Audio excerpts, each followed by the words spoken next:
My name is Sophia Bennett. I'm 28 years old, and after spending 8 months of my life hand-creating the most beautiful wedding dress I had ever designed, investing $7,900 in premium silk, imported lace, hand-sewn crystals, and custom embroidery that represented my dreams of the perfect wedding day, I watched in devastating shock as my sister Crystal stole my dress from my apartment and wore it to her own wedding ceremony, walking down the aisle like a queen in my stolen creation while our entire family sat in silence and pretended nothing was wrong. What Crystal didn't know was that her cruel theft of my artistic masterpiece and her smug declaration that she looked better in it than I ever would had triggered the most calculated revenge plan of my life, involving GPS tracking devices, hidden cameras, and legal documentation that would transform her wedding photos into evidence of a felony theft that would destroy her influencer career and land her in criminal court. The wedding dress that would become the center of our family's most devastating conflict began as a passion project 8 months before Crystal's announced engagement, when I decided to create the dress of my dreams using advanced couture techniques that I had been perfecting throughout my 10-year career as a professional seamstress and custom clothing designer. "This is going to be my masterpiece," I had told my business partner Maya as I sketched the initial design that would incorporate 15 different types of handwork, from French seaming and couture boning to hand-applied crystal beadwork and embroidery that would take hundreds of hours to complete with the precision and artistry that separated custom couture from mass-produced wedding gowns. The design process alone had taken 6 weeks of detailed planning, pattern drafting, and fabric selection that involved sourcing materials from specialty suppliers across 3 countries to achieve the exact vision I had developed for my dream wedding dress. The base fabric was Italian silk Dupioni in champagne ivory, complemented by French Chantilly lace that cost $400 per yard and required special handling during every step of the construction process. The beadwork pattern is inspired by Art Nouveau botanical motifs, I explained to clients who visited my studio and admired the dress-taking shape on my custom dress form. Each crystal and seed bead is hand-sewn in a flowing vine pattern that required me to design a custom template and mark placement points individually across the entire bodice and train.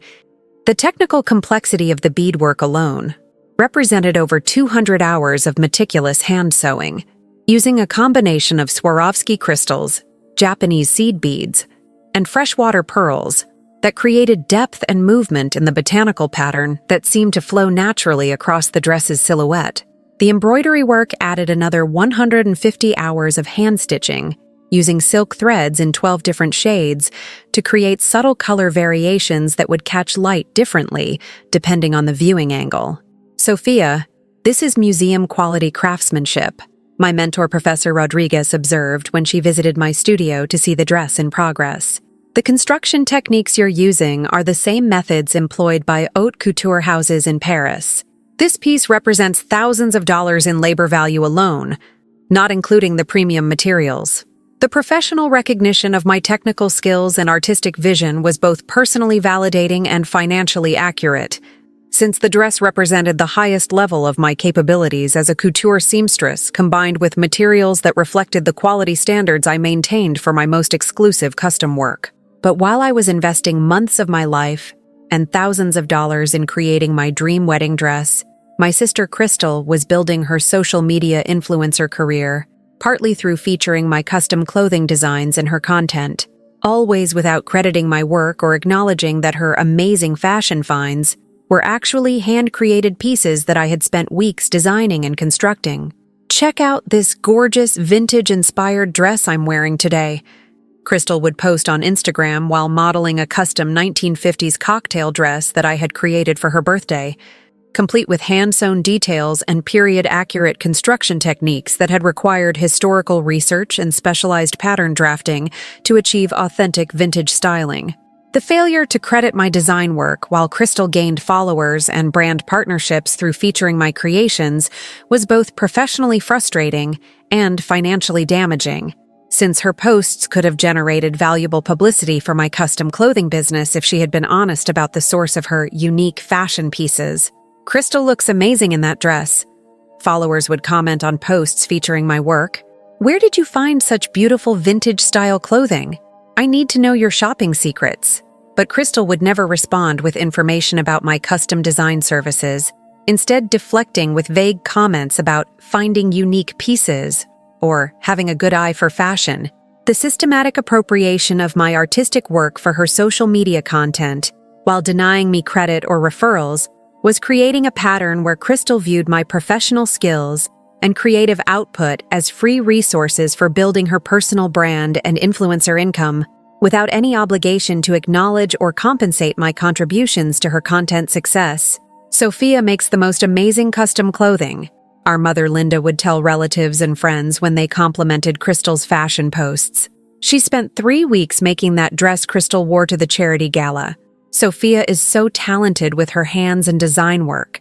The private acknowledgement of my skills and labor, while supporting Crystal's public appropriation of my work without credit, was typical of how Linda managed family dynamics, recognizing my contributions in contexts where it didn't threaten Crystal's image while allowing the theft of my creative work to continue unchallenged. Have you ever spent weeks creating something beautiful and meaningful, only to watch a family member steal credit for your work while building their career on your uncredited contributions? That's exactly what I was experiencing as Crystal's influencer success grew increasingly dependent on featuring my custom designs, while her audience remained unaware that her amazing fashion sense was actually my professional design and construction skills. The family dynamics that would make Crystal's wedding dress theft possible had been developing for years through Linda's enabling of Crystal's appropriation of my work, combined with the family's general dismissal of creative labor as something that should be freely shared rather than recognized as valuable professional services worthy of credit and compensation. "Sharing is what sisters do," Linda would say whenever I complained about Crystal wearing my custom pieces without asking permission or giving credit. "Family members should support each other's success, and Crystal's social media career benefits the whole family when she gains followers and brand partnerships." The characterization of theft as sharing, while framing my objections as failure to support Crystal's career, was both morally twisted and financially exploitative, since my design work was directly contributing to Crystal's income, while I received no credit, referrals, or compensation for the artistic labor that enhanced her content quality and audience engagement. "You should be proud that Crystal looks so good in your designs," Linda would continue when I expressed frustration about the lack of credit for my work. "Not everyone has a sister who's beautiful enough to showcase their creations to thousands of followers. You're getting exposure through Crystal's posts." The suggestion that I should be grateful for exposure through uncredited theft of my work was both professionally insulting and practically worthless, since anonymous exposure without attribution provided no benefits for my business, while all the recognition and financial rewards went to Crystal for her fashion sense and style expertise. "Crystal has always borrowed Sophia's clothes," Linda would explain to extended family members, who sometimes noticed similarities between my custom pieces and Crystal's social media outfits. "They share everything because they're so close, and Sophia loves seeing her designs on someone who knows how to style them properly."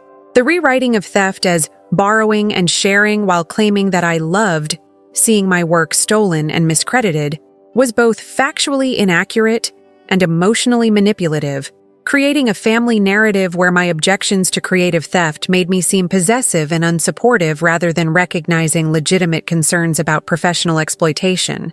But the pattern of appropriating my work without credit or compensation reached its peak when Crystal announced her engagement to her boyfriend Marcus and immediately began planning what she described as a Pinterest-perfect wedding that would generate maximum social media content and brand partnership opportunities. "I want everything to be absolutely perfect for my wedding content," Crystal announced during family dinner, where she outlined her social media strategy for the wedding ceremony and reception. "This is going to be the biggest opportunity I've had to grow my follower base and attract luxury brand partnerships." The focus on wedding content creation rather than celebrating her relationship with Marcus was typical of how Crystal approached major life events as content opportunities first and personal experiences second. But it was also setting up expectations for family contributions that would treat my professional skills as free resources for her content production. "Sophia, "I want you to make some custom pieces for my bridal party," Crystal said, with the casual assumption that my design and construction services were available without compensation or even genuine requests rather than demands disguised as family obligations. "I need bridesmaid dresses that will look amazing in photos and help establish my aesthetic brand." The expectation that I would provide months of free labor for custom bridesmaid dresses while Crystal profited from the resulting social media content was both financially unreasonable and professionally exploitative, treating my specialized skills as family obligations rather than valuable services that deserved compensation and credit. Crystal custom bridesmaid dresses would require months of design work, fittings, and construction time. I replied with practical information about the scope of work she was requesting. That level of custom work represents thousands of dollars in labor value, and I have paying clients who need my time and attention. "But your family," Crystal responded with the emotional manipulation that Linda had been using for years to justify appropriating my work without compensation. "Family members should support each other's important moments, and my wedding is the most important day of my life." The guilt trip about family support while treating my professional skills as free resources available for her social media content creation was both emotionally manipulative and financially exploitative, expecting me to subsidize her influencer career through donating specialized labor that other people paid premium prices to receive. "Besides," Crystal added with obvious entitlement, "the exposure from my wedding post will be great for your business. My followers will see the beautiful work you do, and you'll probably get new clients from my wedding content." The promise of exposure through uncredited labor was the same exploitative offer that Crystal had been making for years while building her influencer career on my design work, without providing any actual business benefits or referrals that would justify donating thousands of dollars worth of professional services. But while I was resisting Crystal's demands for free bridesmaid dress labor, I was also continuing work on my own wedding dress, unaware that Crystal had been watching my progress with calculating interest that went far beyond sisterly admiration for my technical skills and artistic vision. "That dress is absolutely stunning," Crystal had said during several visits to my studio where she observed my work on the intricate beadwork and embroidery that was transforming silk and lace into a couture masterpiece. "The beadwork pattern is so unique, and the silhouette is incredibly flattering. You've really outdone yourself with this design." The excessive praise for my wedding dress while expressing disappointment about my refusal to provide free bridesmaid dresses was creating a suspicious pattern where Crystal seemed more interested in my personal projects than in the custom work she had requested for her own wedding party. "I wish I had time to create something this elaborate for my own wedding," Crystal had continued with apparent regret about her wedding dress plans. "But I need to focus on other aspects of the wedding planning, and I don't have months to spend on construction work like you do." The implication that she lacked time for wedding dress creation, while I somehow had unlimited availability for elaborate personal projects, was both factually incorrect and strategically manipulative, setting up justifications for future appropriation of work that she was already planning to steal. "Maybe I should hire someone to make a dress similar to yours," Crystal had suggested during another studio visit where she photographed my dress from multiple angles, ostensibly for inspiration, but actually for documentation purposes that would enable exact replication of my design work. "Crystal, this dress represents 8 months of specialized work and thousands of dollars in premium materials," I had replied with emphasis on the investment required to create couture-level wedding dress. "Any seamstress capable of this level of technical work would charge $15,000 to $20,000 for a dress with this much hand beadwork and custom embroidery." The financial reality of commissioning similar work from other couture seamstresses was both practically prohibitive for Crystal's wedding budget and strategically unimportant, since she had already decided to simply steal my completed dress rather than paying for legitimate custom work from qualified professionals. But what I didn't understand during those studio visits was that Crystal was conducting reconnaissance for theft, documenting my work process and studying the dress construction with the calculated planning of someone who intended to steal my artistic masterpiece and wear it to her own wedding while denying me credit or compensation for months of specialized labor. The theft that would destroy our family relationships and launch a criminal case began 2 weeks before Crystal's wedding, when I returned from a client consultation to find my apartment door unlocked and my completed wedding dress missing from the custom storage area, where I had been protecting it during the final weeks before my own planned engagement and wedding celebration.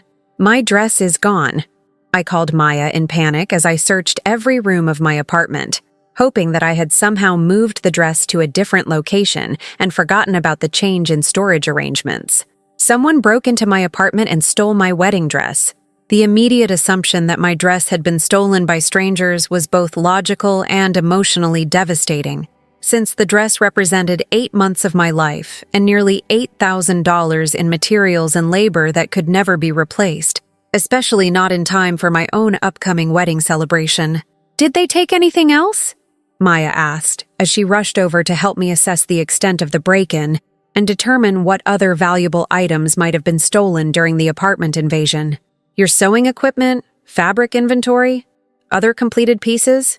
The systematic search of my apartment revealed that nothing else had been taken except my wedding dress, which was both puzzling and terrifying, since random thieves would have been more likely to steal easily portable electronics or jewelry rather than a single garment that would be difficult to sell and had no value to anyone except the person who had created it.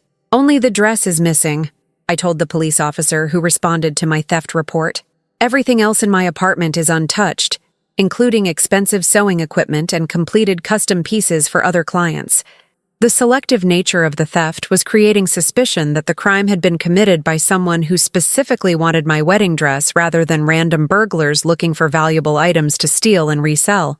But I was still unwilling to consider that anyone in my family would be capable of stealing my artistic masterpiece. "Do you have any idea who might have access to your apartment?" the officer asked while documenting the theft report that would become essential evidence in the criminal case that would eventually result from Crystal's wedding dress theft. "Anyone who knows your schedule or has keys to your home?" The question about apartment access was forcing me to consider family members as potential suspects, since Crystal and Linda both had emergency keys to my apartment and knew about my work schedule and client appointment times that would have made it possible to plan the theft for a time when I wouldn't be home to prevent it. "My sister and mother have keys for emergencies," I admitted with growing dread about the implications of family access to my apartment during the time when my dress had been stolen. "But they wouldn't steal from me. This must have been someone else who somehow gained access to my apartment." The denial about family involvement in the theft was both emotionally protective and practically naive, since I was unwilling to accept that people I loved and trusted would be capable of stealing my most precious artistic creation and wearing it to their own wedding while denying me credit for months of specialized work. But my denial about family involvement was about to be shattered when I arrived at Crystal's wedding ceremony and saw my stolen dress being worn by the bride as she walked down the aisle, transformed from my personal artistic masterpiece into her social media content prop through an act of theft so cruel and calculated that it would permanently destroy our family relationships. The wedding venue where I would discover Crystal's theft was an elegant garden setting that had been chosen specifically for its photogenic qualities and social media potential, with professional photographers and videographers documenting every moment of the ceremony that would become Crystal's most important content creation opportunity. "Doesn't Crystal look absolutely radiant?" Linda whispered to me as we waited for the ceremony to begin, apparently unaware that I was about to discover the most devastating betrayal of my life when Crystal appeared in my stolen wedding dress. "She's been so excited about this day and all the planning that went into making it perfect." The comment about Crystal's excitement and perfect planning was about to take on sinister meaning as I realized that her planning had included stealing my wedding dress and incorporating it into her ceremony while counting on family loyalty to prevent me from objecting to the theft in front of wedding guests and social media documentation. "The dress she chose is supposed to be absolutely stunning," Linda continued with obvious pride in Crystal's fashion choices, completely unaware that the chosen dress was actually my stolen artistic creation that represented months of my life and thousands of dollars in materials and labor. "She's been so secretive about it, but she says it's going to be the perfect dress for her dream wedding." The characterization of my stolen dress as Crystal's chosen creation while praising her secrecy about the theft was both ironic and infuriating. since Linda was unknowingly describing a crime while expressing pride in the perpetrator's planning and execution of the theft. But when the wedding music began and Crystal appeared at the back of the aisle in my stolen wedding dress, the shock was so complete and devastating that I initially couldn't process what I was seeing or understand how my artistic masterpiece had become her wedding gown. "Oh my God," I whispered, as I recognized every detail of the dress I had spent 8 months creating, from the custom beadwork pattern to the hand-embroidered botanical motifs that were entirely unique to my design and could not have been replicated by anyone else. "That's my dress. She's wearing my wedding dress." The recognition of my stolen dress was both immediate and undeniable, since every element of the design was permanently engraved in my memory through months of detailed construction work, and there was no possibility that Crystal had somehow acquired a similar dress through legitimate means. "Crystal looks beautiful," the guest sitting next to me observed, completely unaware that they were admiring my stolen artistic work. "That dress is absolutely gorgeous. The beadwork is incredible, and the silhouette is perfect for her figure." The praise for my design and construction skills, while Crystal received credit for my artistic vision, was both validating and devastating, confirming the quality of my work while highlighting the magnitude of what had been stolen from me through her calculated theft. "Where did she find such an amazing dress?" another guest whispered during the ceremony. "That level of detail work must have cost a fortune, and the craftsmanship is museum quality." The accurate assessment of my dress's value and technical quality was exactly the recognition I had dreamed of receiving for my artistic masterpiece. But instead of celebrating my achievement, I was watching Crystal receive praise for my work while I sat in shocked silence, processing the magnitude of her betrayal. Have you ever watched someone steal your most precious creation and receive praise for your artistic work while you were powerless to expose the theft without disrupting their special moment? That's exactly what I was experiencing as Crystal walked down the aisle in my wedding dress, transforming my dreams into her social media content through an act of theft so calculated that it revealed her true character. But while I was processing the shock of seeing my stolen dress being worn by Crystal during her wedding ceremony, I was also beginning to understand that this theft had been planned and executed with the knowledge and support of family members who were sitting around me, pretending that nothing unusual was happening. "Doesn't she look perfect?" Linda leaned over to whisper during the ceremony, her voice filled with pride about Crystal's appearance in my stolen dress. "I knew she would find the perfect dress for her special day." The comment about Crystal finding the perfect dress while Linda sat next to the person who had actually created that dress was either incredibly naive or deliberately complicit, suggesting that Linda might have known about the theft and chosen to support Crystal's crime, rather than protecting my artistic work from family appropriation. But my suspicion about Linda's knowledge became certainty when I noticed her lack of surprise about seeing a dress that was supposedly secret, combined with her careful avoidance of making eye contact with me during moments when normal reactions would have included discussing the dress's beauty and asking about its origin and creation story. The ceremony continued with Crystal posing for countless photos in my stolen dress, each image becoming documentation of theft rather than celebration of marriage, while I sat in stunned silence trying to decide how to respond to seeing my artistic masterpiece being used as a prop in someone else's social media content creation. The dress photographs beautifully, I heard the wedding photographer tell Crystal's maid of honor during a break in the ceremony. The beadwork catches the light perfectly, and the silhouette is incredibly flattering. This is going to create amazing content for her social media platforms.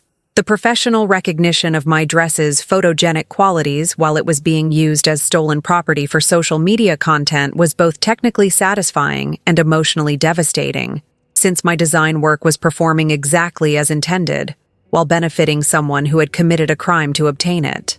But the moment that would transform my shock into calculated rage came when Crystal noticed my expression during the post-ceremony photo session and approached me with a smile that was both triumphant and cruelly dismissive of my obvious distress about seeing my stolen artistic work. "Sophia, thank you so much for inspiring my dress choice," Crystal said with false gratitude that was actually mockery disguised as appreciation. "Seeing your work in progress gave me such great ideas for my own wedding dress design." The characterization of theft as inspiration, while claiming that my months of specialized labor had merely provided ideas for her own design work, was both legally meaningless and morally bankrupt, attempting to reframe criminal appropriation as legitimate creative influence. "Crystal, that's my dress," I said with quiet intensity, trying to maintain composure while making it clear that I recognized my stolen property and expected her to acknowledge the theft and return my artistic creation immediately. "Your dress?" Crystal laughed with genuine amusement about my claim of ownership. "Sophia, this is my wedding dress. I understand that you're jealous because it's more beautiful than anything you could afford for your own wedding, but you can't claim ownership of my dress just because you're envious."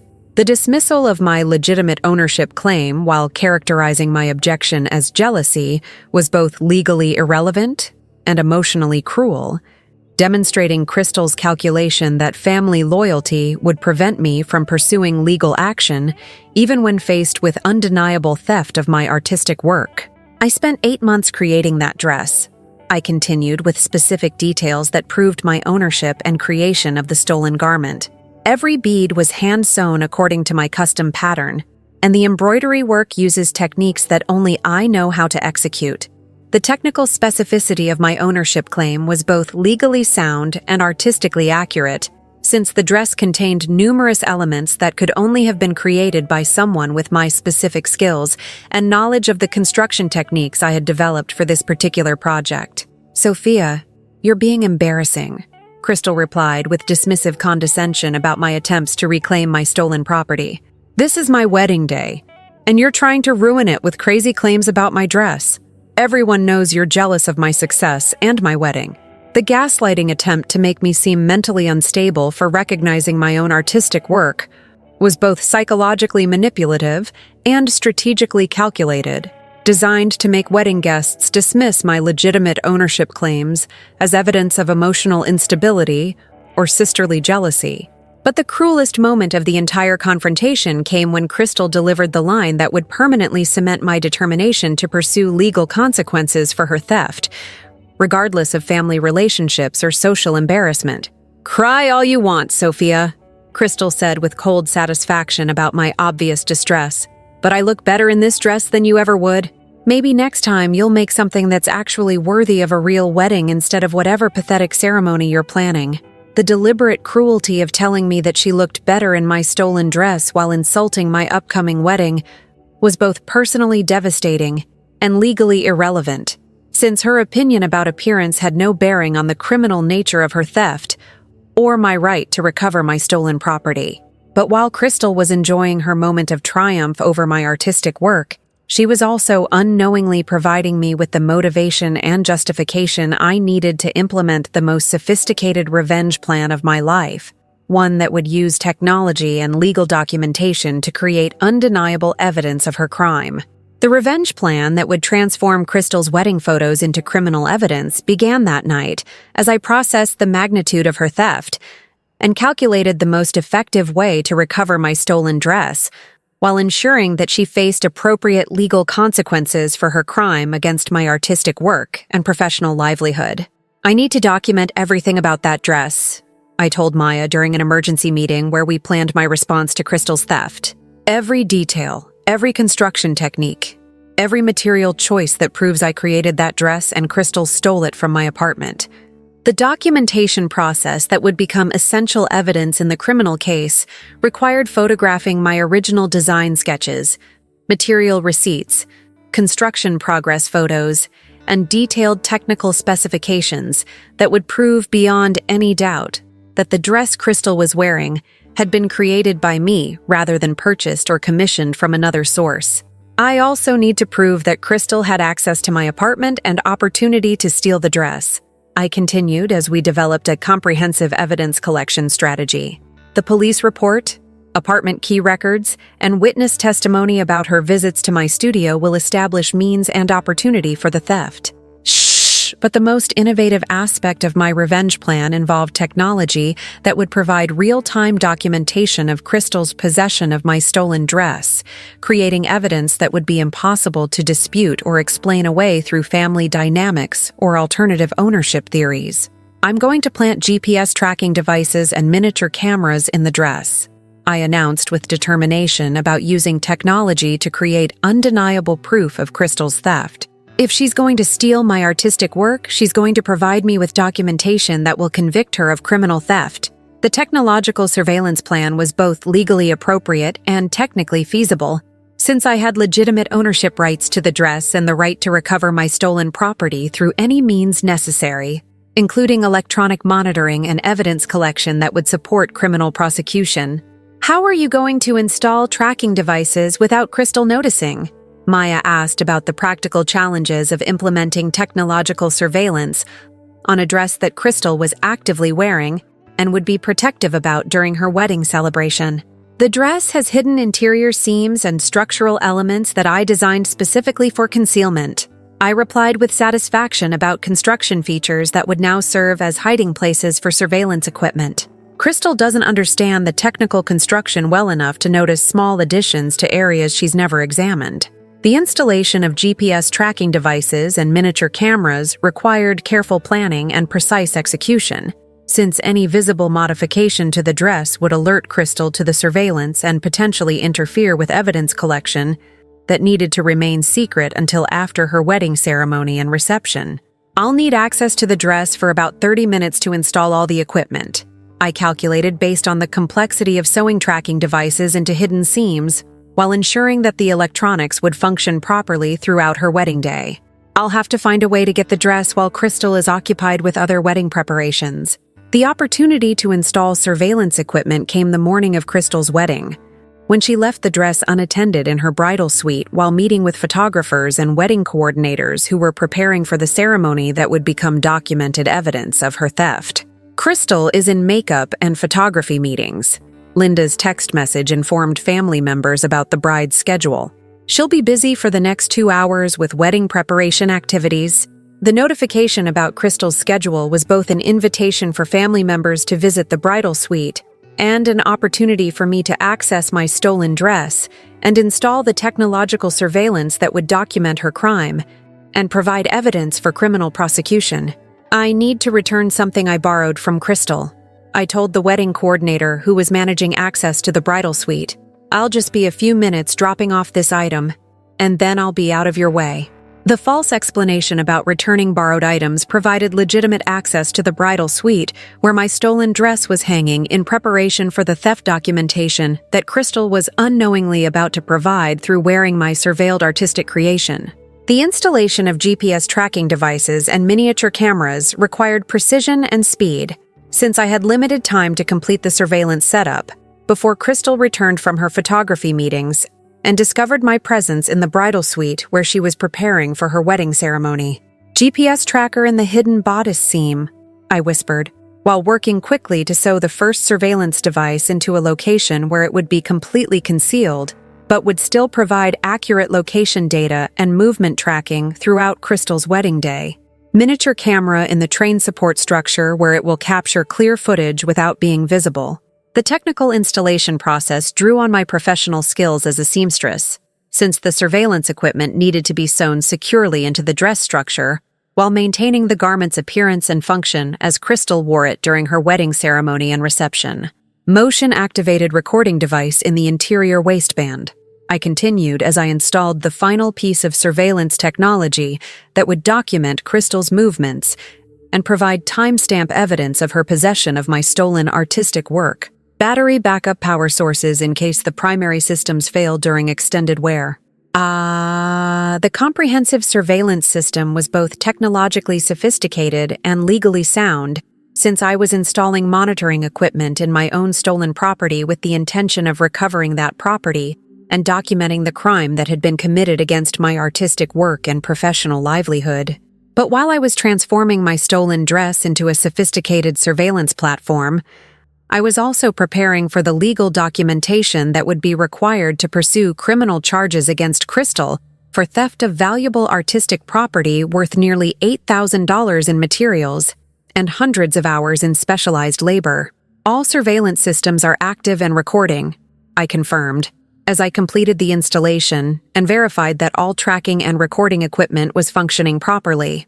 Crystal is about to provide me with conclusive evidence of her theft, and her wedding photos are going to become exhibits in a criminal case.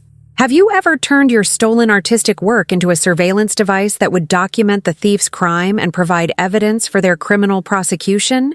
That's exactly what I had accomplished as I prepared to watch Crystal's wedding ceremony become self-documenting proof of her theft that would destroy her influencer career and result in felony charges. The wedding ceremony that Crystal had planned as her ultimate social media content creation opportunity was about to become the most comprehensively documented theft in criminal justice history, with every photo and video serving as evidence that would support her prosecution for stealing my artistic masterpiece. The moment when Crystal's wedding ceremony transformed from a celebration into documented criminal evidence began as she walked down the aisle in my stolen dress, unknowingly activating every surveillance system I had installed, and beginning the real-time documentation that would prove her theft beyond any possibility of denial or legal defense. Location confirmed: Rosewood Gardens wedding venue.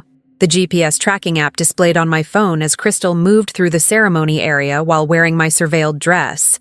Target is moving at walking speed consistent with wedding processional activity. The real-time location data was both technically fascinating and legally valuable, providing timestamp evidence of Crystal's possession of my stolen property at specific times and locations that would be impossible to dispute during criminal proceedings against her theft.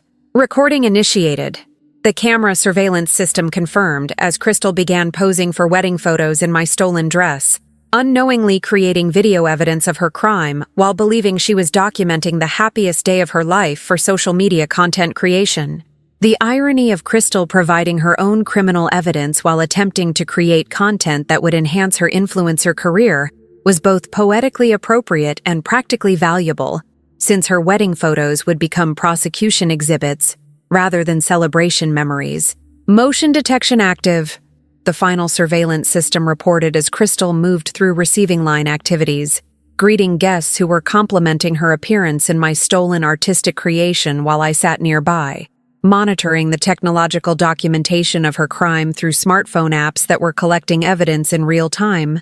The comprehensive surveillance data was creating an unbreakable chain of evidence that would prove Crystal's possession of my stolen dress throughout her wedding day, with GPS coordinates, video footage, and motion tracking providing the kind of documentation that would make her theft conviction inevitable.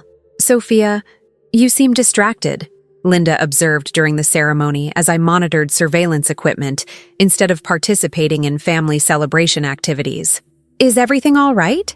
You're staring at your phone instead of watching Crystal's beautiful wedding ceremony." The comment about my distraction was both accurate and ironic, since I was indeed focused on my phone rather than the ceremony, but I was using technology to document Crystal's theft, rather than simply being antisocial during family celebration time. "I'm just checking some work messages," I replied with vague explanation that would prevent Linda from discovering the surveillance operation that was documenting her daughter's criminal activity. "I have clients who need updates about their custom projects."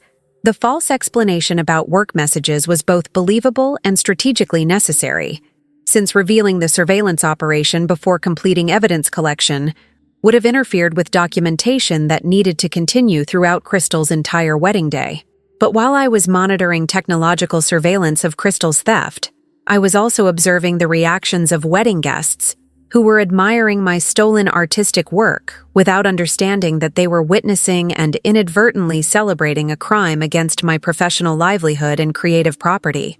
"That dress is absolutely stunning," I overheard guests commenting during the reception.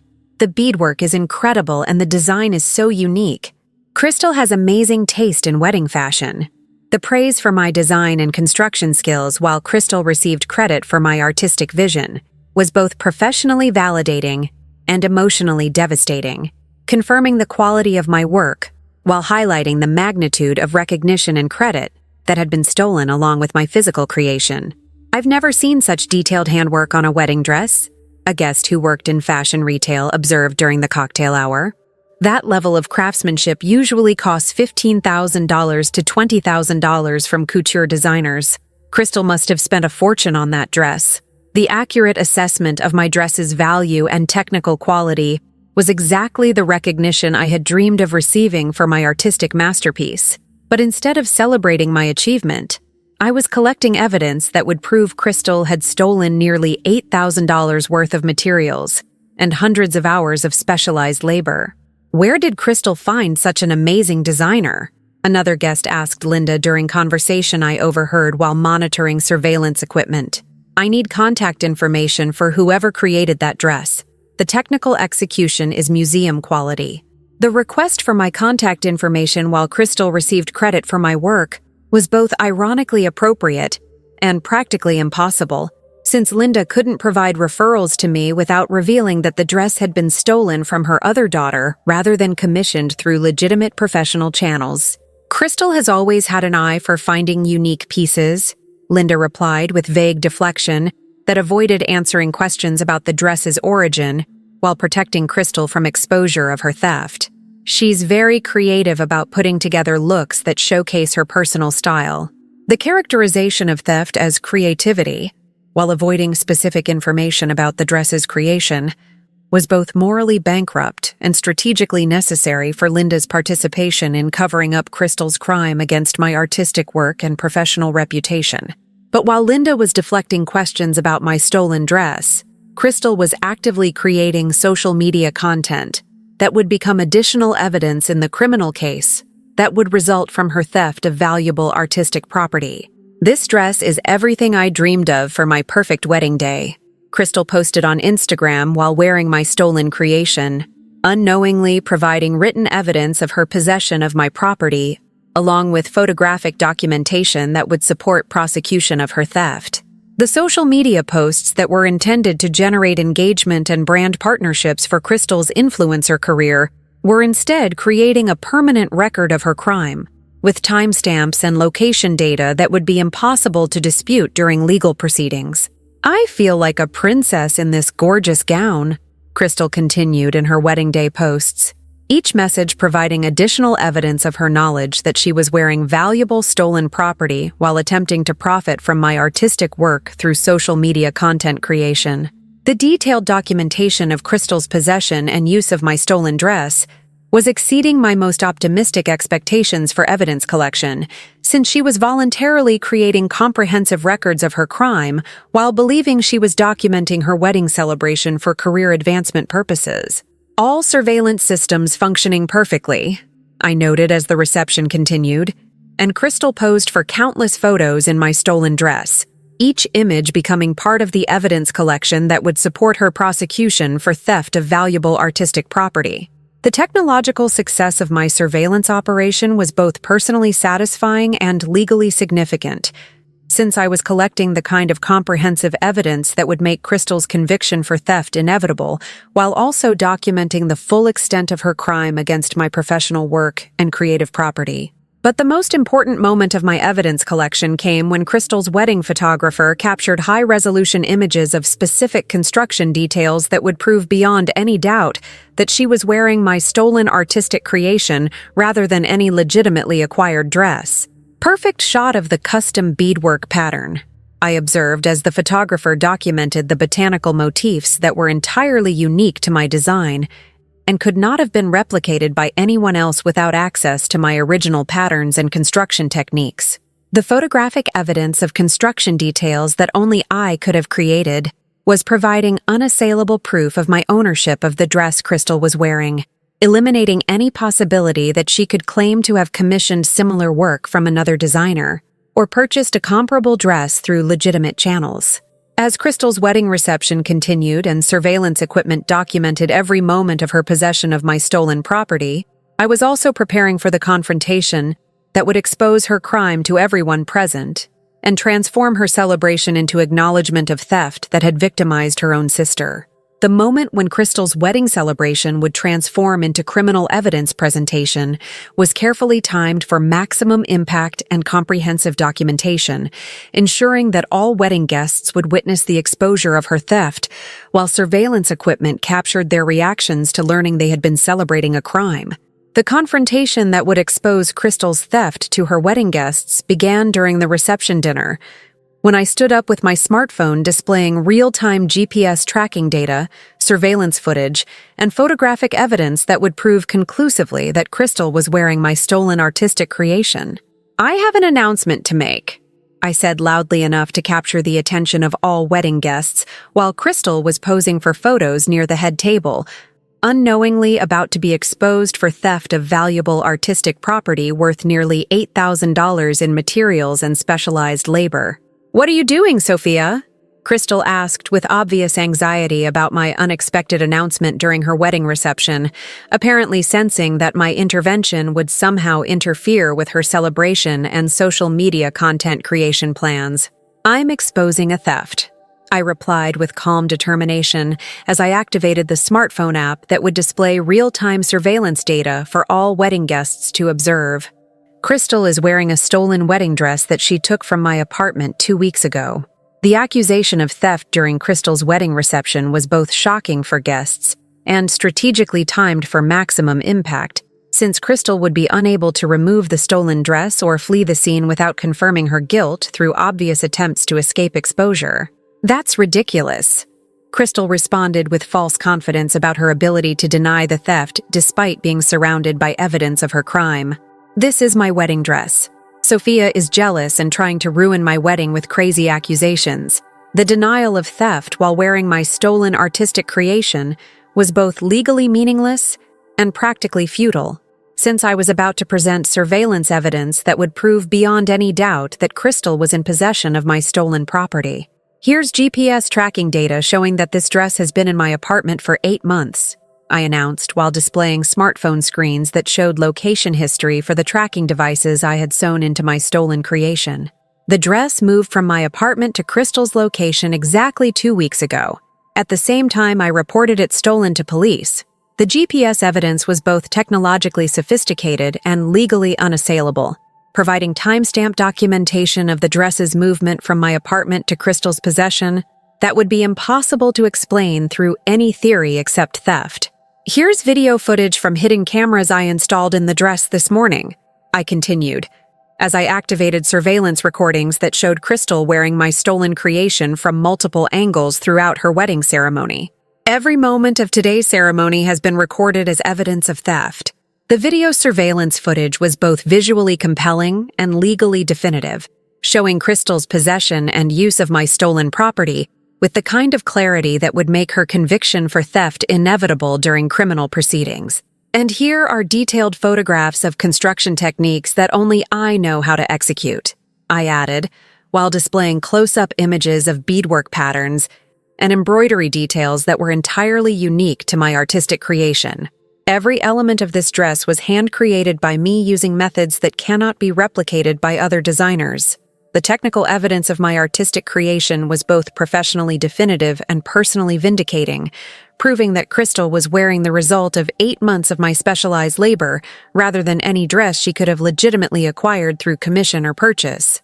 Have you ever watched someone's wedding celebration transform into a crime scene as evidence of their theft was presented to all their guests and social media followers?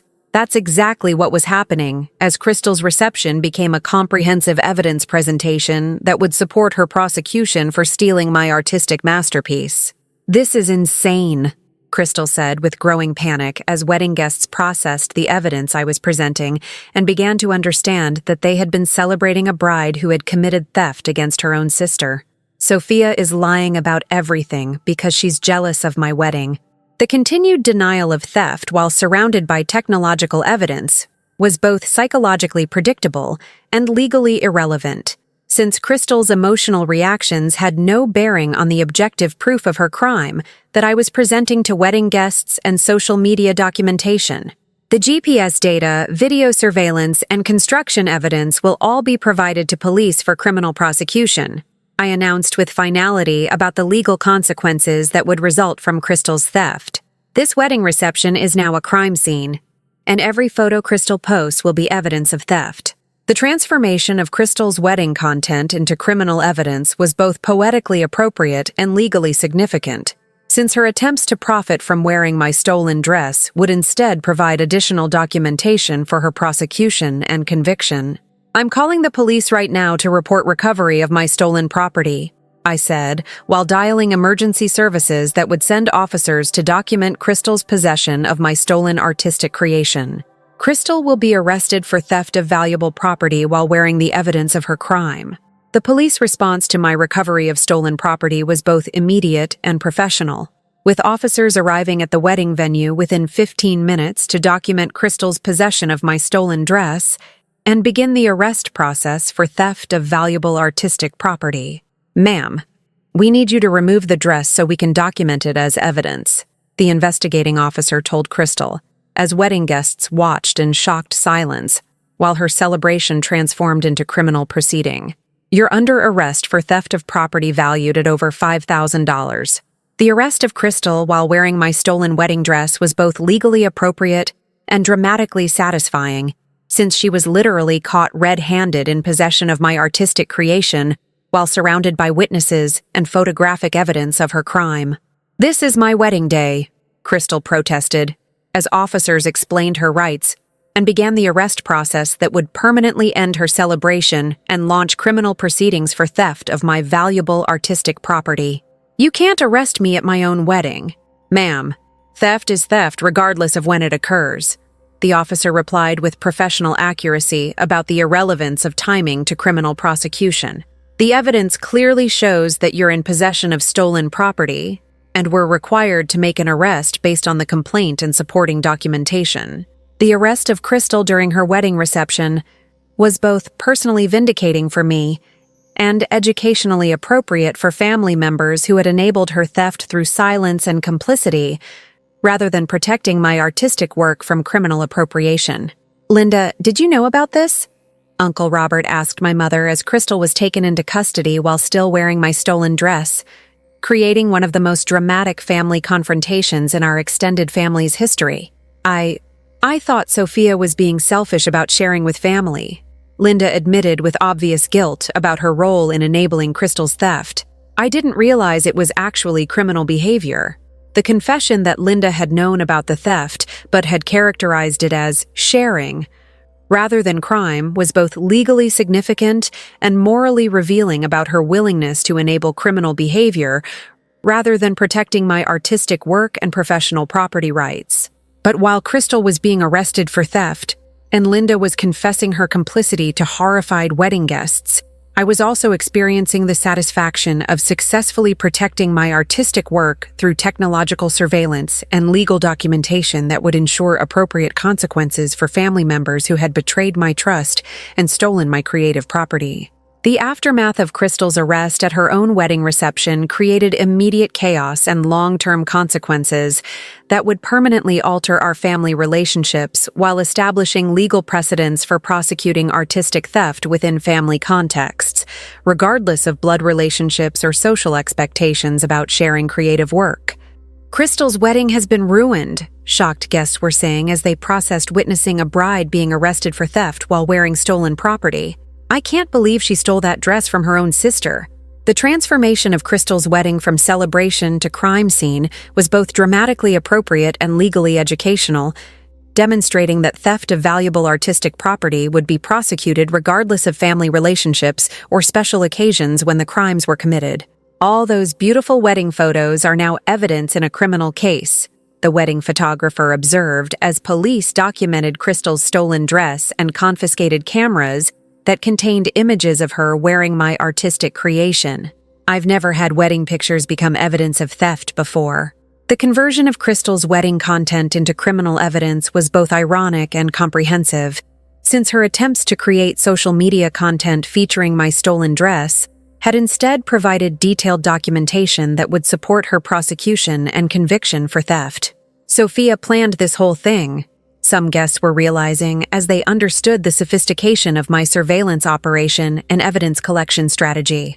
She turned Crystal's wedding into a sting operation that documented the theft. The recognition that I had successfully orchestrated Crystal's exposure through technological surveillance was both professionally impressive and personally satisfying, demonstrating that artistic theft would have consequences regardless of family loyalty or social pressure to avoid criminal prosecution.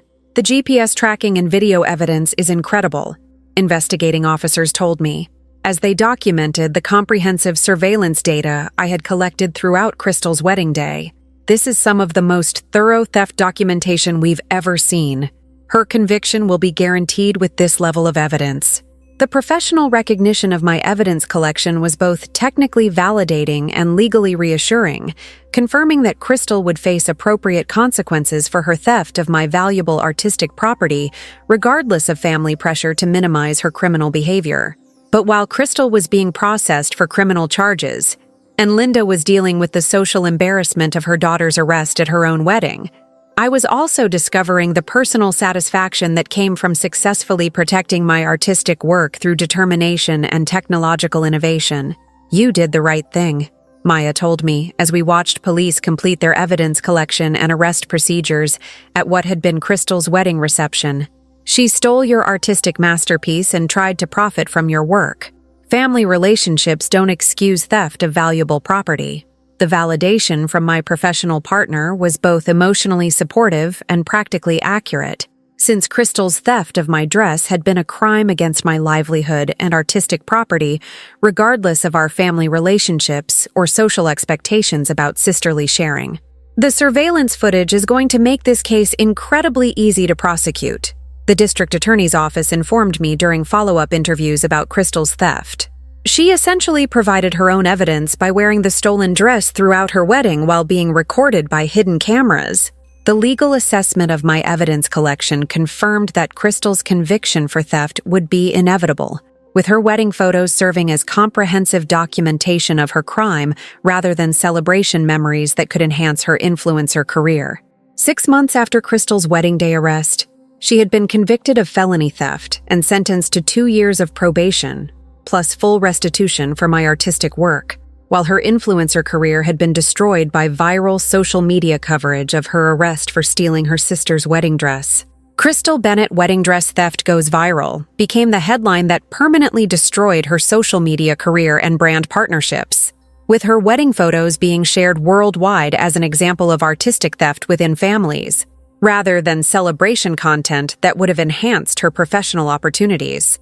"I lost everything because of Sophia's revenge," Crystal complained during family conversations about the consequences of her theft conviction. "My influencer career is over, and no one will work with me because of the viral stories about stealing my sister's dress." The characterization of my evidence collection as revenge, rather than legitimate protection of stolen property, was both emotionally understandable and legally irrelevant, since Crystal's conviction had been based on her criminal behavior rather than my response to that behavior. "You lost everything because you committed theft," I replied with accuracy about the relationship between her choices and their consequences. "I didn't destroy your career. Your decision to steal my artistic work and wear it to your wedding destroyed your reputation and professional opportunities."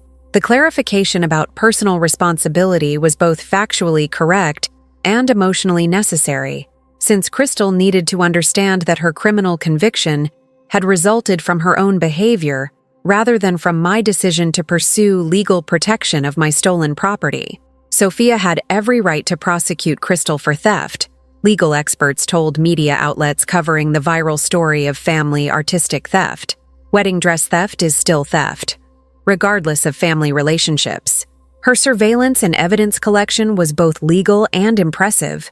The professional legal commentary about my case was both vindication for my approach and education for other artists who might face similar theft of their creative work by family members, who assume that blood relationships excuse criminal appropriation of valuable artistic property. 2 years after Crystal's conviction for stealing my wedding dress, I had rebuilt my artistic career around protecting creative work from theft, while Crystal struggled with the long-term consequences of her viral infamy and criminal conviction that had permanently destroyed her social media career and professional opportunities. Your dress theft case has become a landmark example of protecting artistic property rights within families, art law attorneys told me during consultations about intellectual property protection. You've established important precedents for prosecuting creative theft regardless of family relationships. The legal recognition of my case as precedent-setting was both professionally meaningful and personally satisfying, confirming that my decision to pursue criminal prosecution had been appropriate and beneficial for other artists who faced similar theft of their creative work. Sophia Bennett's wedding dress surveillance operation has inspired other artists to protect their work from family theft. Art industry publications reported in follow-up coverage of my case.